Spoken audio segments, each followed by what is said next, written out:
दोस्तों नमस्कार, मैं हूं संजीत कुमार और आपने देखना शुरू कर दिया है बिहार टीचर पॉइंट। दोस्तों आज बात करेंगे नियोजित शिक्षकों के पेमेंट के संबंध में। जी हाँ, वो शिक्षक जो एसएससी से वेतन पाते हैं और उन शिक्षकों की भी बात करेंगे जो जीओबी से वेतन पाते हैं। उन सारे शिक्षकों के संबंध में हम बात करेंगे। वेतन का क्या अपडेट है इससे में बात करेंगे, कहाँ वेतन फंसा हुआ है इससे इस संबंध में बात करेंगे। तो चलिए, अगर आप चैनल पर नए हैं तो चैनल को आप सब्सक्राइब करिए, बेल आइकन को दबाइए ताकि वीडियो का जो नोटिफिकेशन है वो आपको मिलता रहे। दोस्तों, ये बहुत सारे ऐसे शिक्षक हैं जो वीडियो के माध्यम से कमेंट आता है जिनका मार्च का भी पेमेंट अभी तक नहीं हुआ है। बहुत सारे ऐसे नियोजित शिक्षक हैं जिनका मार्च का भी पेमेंट नहीं हुआ है। जीओबी से पाने वाले वेतन, जीओबी मद से वेतन पाने वाले लोगों का भी यही स्थिति है। 4-4 महीने से वेतन बंद है, वेतन बाधित है, अलॉटमेंट नहीं है, पीएमएफ में प्रॉब्लम है, जीओबी में राशि, सारा कुछ अपडेट रहने के बाद जीओबी में राशि नहीं आ रही है। आखिर क्यों शिक्षकों को इतनी सज़ा दी जा रही है? आखिर क्या कारण है? शिक्षकों को ये एसओपी जारी करते हैं कि शिक्षक आएंगे, समय से हाजिरी बनाएंगे, समय से विद्यालय आएंगे, आउट एकदम समय से होना होगा, तुरंत आप शोकआउट कर देते हैं, एसओपी जारी हो जाती है। तो वेतन के लिए भी तो सोचना चाहिए ना सरकार को कि वेतन एकदम समय से हाजिरी बनवाइएगा, समय से, या वेतन समय से आप दीजिएगा नहीं। तो एक तरफ का ये वन साइडेड लव कितना दिन तक चलेगा? शिक्षकों की भी बहुत सी सारी ज़रूरतें होती है। शिक्षकों को ईएमआई भरना होता है, शिक्षकों को भी अब बच्चे का फीस भरना होता है, शिक्षकों की भी तबीयत ख़राब होती है, उनको इलाज करवाना होता है। ये सभी अगर 4-4 महीना, ऐसा तो नहीं है कि ये सभी 4 महीना तक पेंडिंग रहेगा। फिर खाने पीने का भी सामग्री को खरीदना पड़ता है। तो क्या ये सब 4 महीना पेमेंट नहीं दीजिएगा तो 4 महीना ये सब बंद रहेगा? बंद तो नहीं रहेगा, ये सब तो जारी है। तो कैसे होगा? तो ये सब पेमेंट से होता है। पेमेंट समय से दीजिएगा नहीं। अभी देखिए कि बैंक में 4 महीना हो गया, क्रेडिट स्कोर एकदम डाउन हो गया है शिक्षकों का। शिक्षकों को कोई लोन नहीं देना चाहता है। सोचिए, जो क्रेडिट स्कोर ख़राब हो जाएगा तो क्या शिक्षा विभाग के पदाधिकारी हैं, क्रेडिट स्कोर ठीक करवाने का है कैपेसिटी किसी में? बिहार के सभी शिक्षा पदाधिकारियों को तो हम चैलेंज करते हैं, है कैपेसिटी? आप ठीक करवा दीजिएगा। क्रेडिट स्कोर अगर जो डाउन होगा तो करा दीजिएगा। है कैपेसिटी किसी के पास? है इतना हिम्मत लेकर के बैठे हैं? नहीं। आप लोग, उन लोगों का तो अपना तो इस क्रेडिट ठीक ही नहीं है, वो शिक्षकों का क्रेडिट क्या ठीक करने चलेंगे? अब आप सोचिए कि 4 महीना हो रहा है शिक्षकों को पेमेंट का, 4 महीना से पेमेंट शिक्षकों का नहीं मिल रहा है। अब आप बताइए कि कैसे होगा? ईएमआई कैसे भरा जाएगा? बच्चों को फीस कैसे भरा जाएगा? बच्चे बाहर रह रहे हैं, उनको पैसा कैसे जाएगा? है किसी भी पदाधिकारी को इस बात का तनिक भी चिंता नहीं है। अगर पूछिए कि पेमेंट का क्या स्थिति है तो अभी यहाँ से कुछ क्लियर नहीं है, सब अभी पटना से हो रहा है। पटना से भी पैसा नहीं आया है, पटना से पैसा रिलीज नहीं हुआ है। एसएससी का ये हालत है। सोचिए कि 4 महीना हो गया है और आया था कि पीएफएमएस का समस्या का सोल्व हो जाएगा। 6 तारीख को डेट दिया था, बात हुई थी हमारी, और अभी तक कुछ भी क्लियर नहीं हो रहा है कि 6 तारीख को हो ही जाएगा। समस्या वहीं का वहीं है।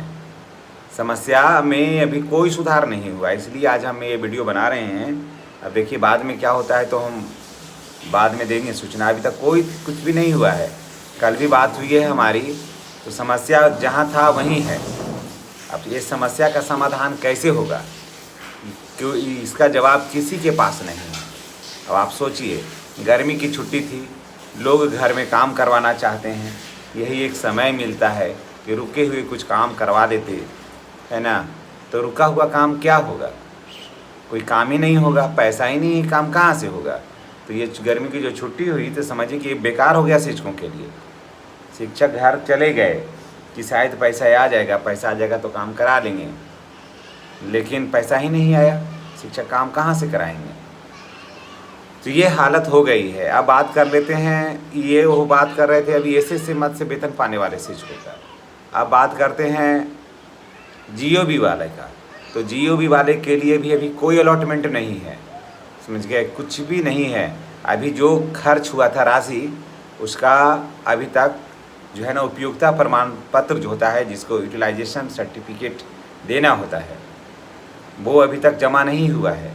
सोचिए, ये उपयोगिता प्रमाण पत्र उपयोगिता जमा करने का क्या है, शिक्षकों का काम है कि जिनके खाते से पैसा रिलीज हुआ है उनका काम है, तो वो काम अभी तक किए नहीं हैं और इस चलते विभाग उस पर पैसा डाली नहीं। सोचिए कि आखिर ठीक है 1 महीना देर होता, 2 महीना देर होता, 4 महीना से अभी आप कर क्या रहे हैं? ऑफिस में बैठ कर के, एसी में बैठ कर के ऑफिस सब जाइएगा तो फुल रूम में, जितने भी रूम है सभी में एसी है। वो लोग बाहर क्यों निकलेगा? वो लोग बाहर क्यों निकलेगा?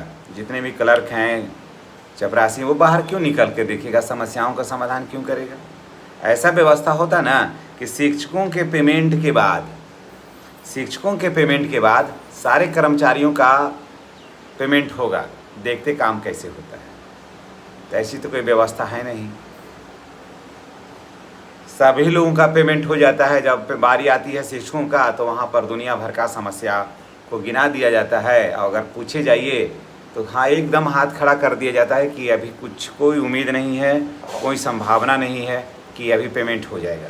तो जीओबी के मद से जो पेमेंट पाने वाले हैं शिक्षक भाई बहन, मैं उनको बता दे रहा हूँ कि अभी फ़िलहाल कोई भी गुड न्यूज नहीं है कि आपको पेमेंट अमुक तारीख को आ जाएगा या 8 दिन में आ जाएगा, समझ गए। ये कहना बहुत ही मुश्किल है। इसलिए अगर जीओबी मद से पेमेंट पाने के इंतज़ार में अगर आप बैठे हैं तो मैं आपको बता दे रहा हूँ कि अभी 15 दिन, 10 से 15 दिन अभी और लगेगा, तभी कोई साफ फिगर नज़र आएगा। वो क्लियर हम नहीं कर सकते हैं, साफ फिगर नज़र आएगा।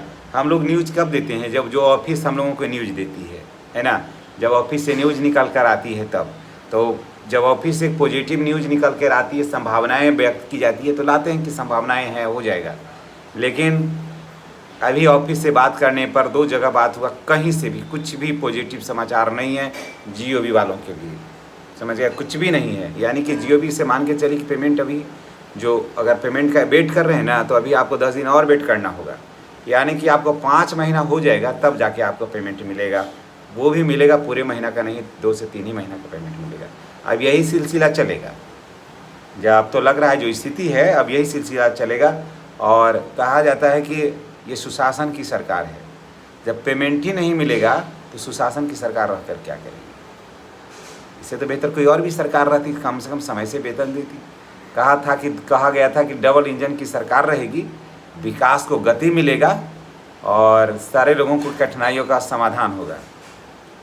अब तो डबल इंजन की सरकार है, सुशासन की सरकार है। तो देखिए हालत क्या है, ये तो पहले से भी ज़्यादा बेकार है। तो इससे तो बढ़िया एक ही पार्टी की सरकार है, भले केंद्र में आग लगे या पानी पड़े, हम लोगों को क्या मतलब? हम लोग तो बिहार सरकार से मतलब है।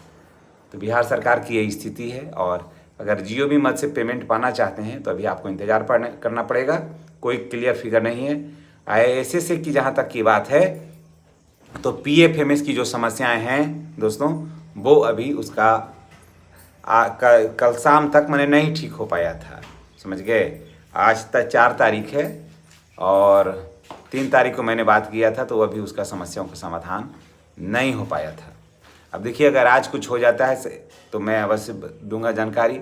बहुत सारे साथियों को कमेंट का आ रहा था कि क्या अपडेट है वेतन से संबंधित। तो वेतन से संबंधित अभी खास करके नियोजित शिक्षकों का जो एसएस मद से वेतन पाते हैं, या फिर एसएस मद से नियोजित के बाद और भी लोग पाते हैं पेमेंट उसमें, लेकिन ज़्यादा तादाद नियोजित शिक्षकों का ही है। तो जीओबी और एसएसए के वेतन से पाने वाले लोगों के लिए कोई भी गुड न्यूज नहीं है। अभी आपको वेतन का इंतजार थोड़ा और करना ही होगा। जैसे ही कोई नया अपडेट आएगा हम आपके साथ ज़रूर रूबरू होंगे, लेकिन फिलहाल अभी वेतन से संबंधित कोई बेहतर न्यूज अभी तक निकल करके नहीं आया है। और समस्याओं का समाधान का बात है जहाँ तक, तो वो अभी वैसे ही है जैसे था। अब देखिए कहा गया था कि 6 तारीख को, कल चर्चा भी किए कि 6 तारीख को बात हुई थी तो क्या हुआ, तो एक लाइन में बोलते हैं कि 6 तारीख होगा तब ना। अभी तो हो सकता है कि सोल्व हो जाए।